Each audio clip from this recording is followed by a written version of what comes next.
Polity GS2, ठीक है, जो यूपीएससी के GS2 पेपर में आता है। तो आज एक टॉपिक मैं डिस्कस करना चाह रहा हूँ।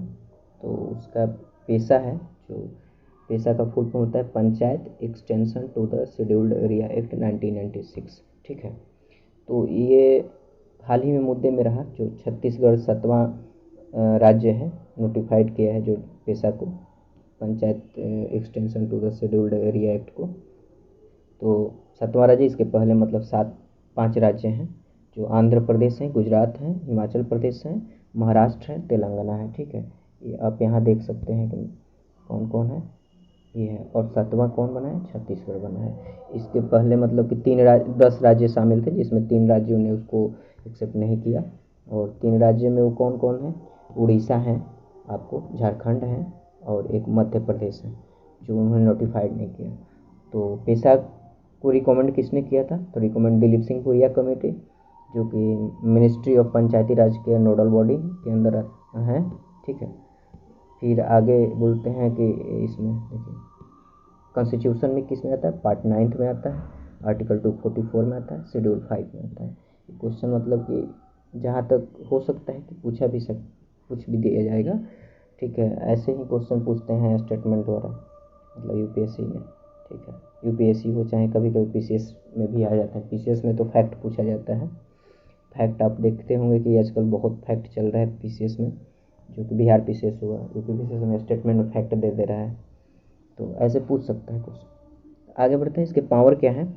पावर है कि जैसे कि देखिए, power of mandatory consultation in matter of land acquisition, ठीक है।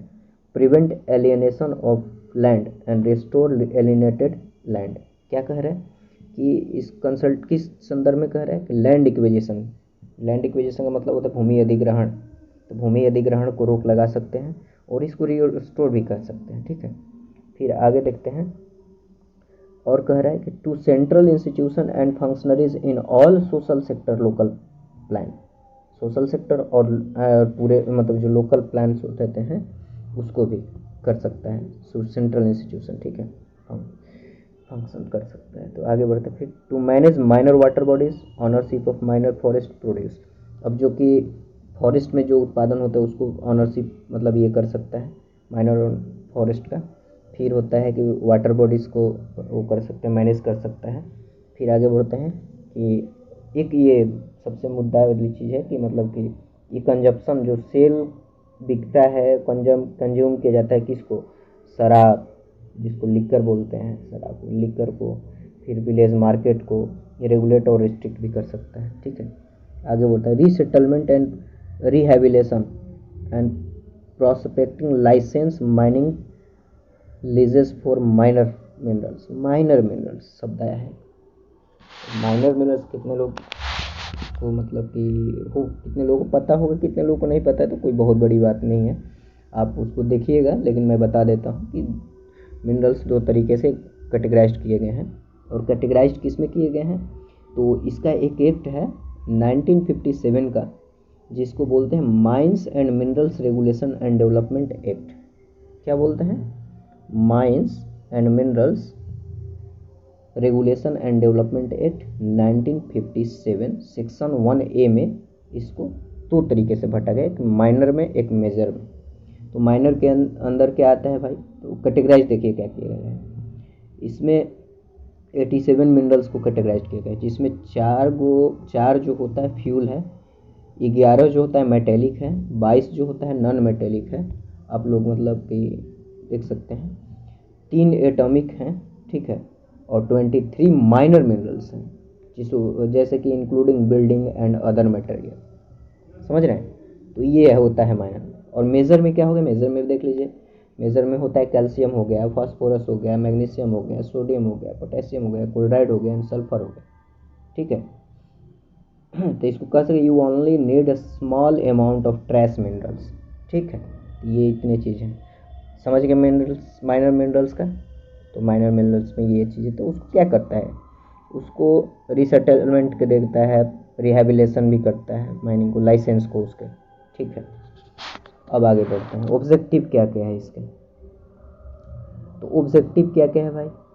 तो वो इंश्योर सेल्फ गवर्नेंस करता है, कौन पेशा ऑब्जेक्टिव में इंश्योर सेल्फ गवर्नेंस, मतलब सुनिश्चित करता है सेल्फ गवर्नेंस को, स्व शासन को शेड्यूल एरिया में।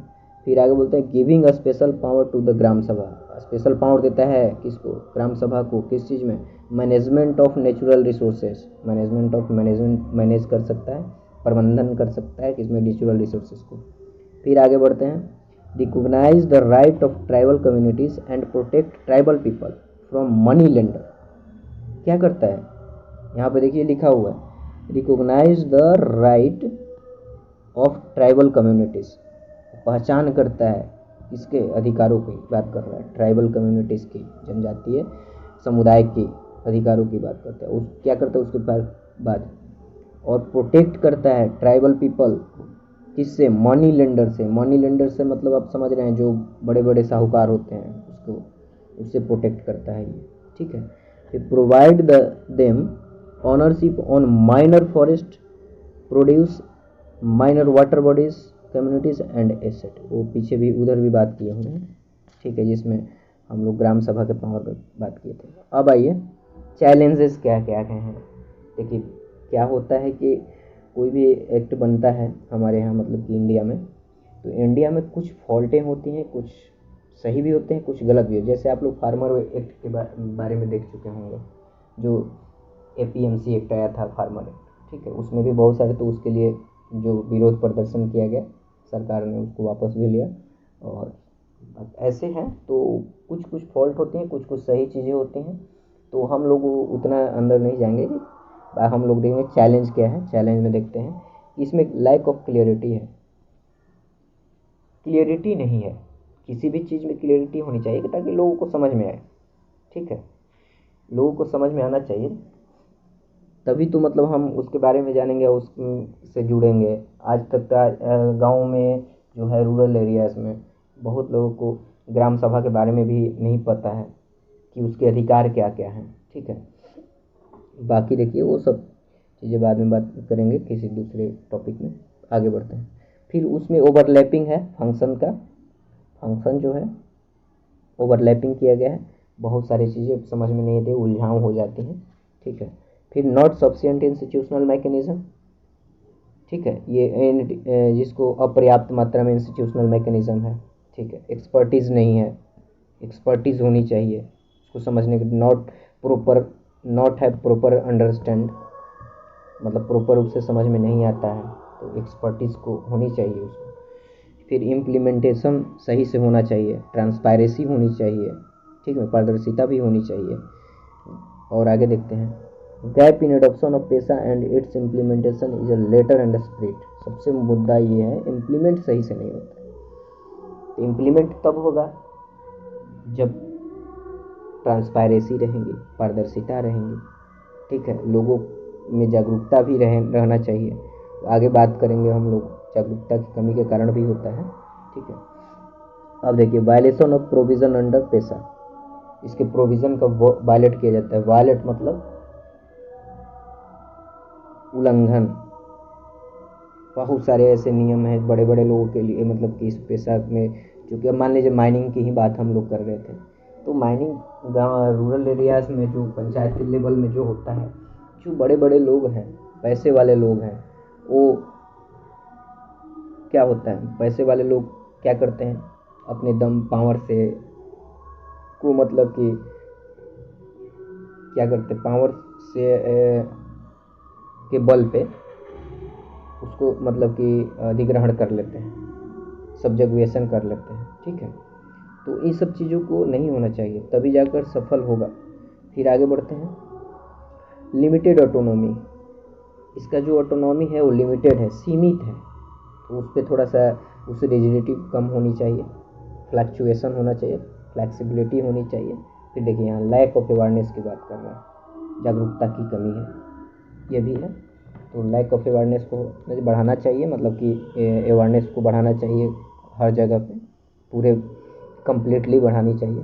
तो फिर आगे वे फॉर्मूल में क्या है कि अवेयरनेस कोई कमी है, तो अवेयरनेस हम सबसे बड़ी चीज़ है कि उसको बढ़ाना चाहिए, प्रॉपर फंडिंग होनी चाहिए सरकारें द्वारा, ठीक है।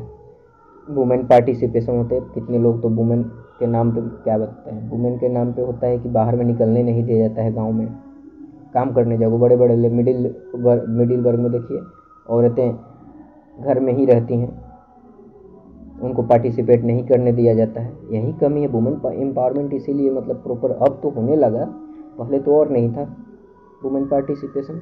ठीक है, अब तो वुमेन पार्टिसिपेशन केवल यहीं पे नहीं बात किया जाना चाहिए, आपको पॉलिटिकल क्षेत्र में भी बात किया जाता है वुमेन पार्टिसिपेशन को, इकोनॉमिक क्षेत्र में भी पार्टिसिपेशन, उनको सेल्फ रिलायंस बनाने के लिए अब पार्टिसिपेट करने लगी हैं महिलाएं। अब देख रहे हैं कि यूपीएससी जैसे एग्ज़ामों में प्रॉपर तरीके से जो पार्टिसिपेट हो रहे हैं, ब्यूरोक्रेट में भी बहुत सारी महिलाएं अव्वल आ रही हैं। ठीक है, तो वो सब चीज़ें होनी चाहिए। फिर आनी चाहिए, देखिए कम्युनिटी ओनरशिप,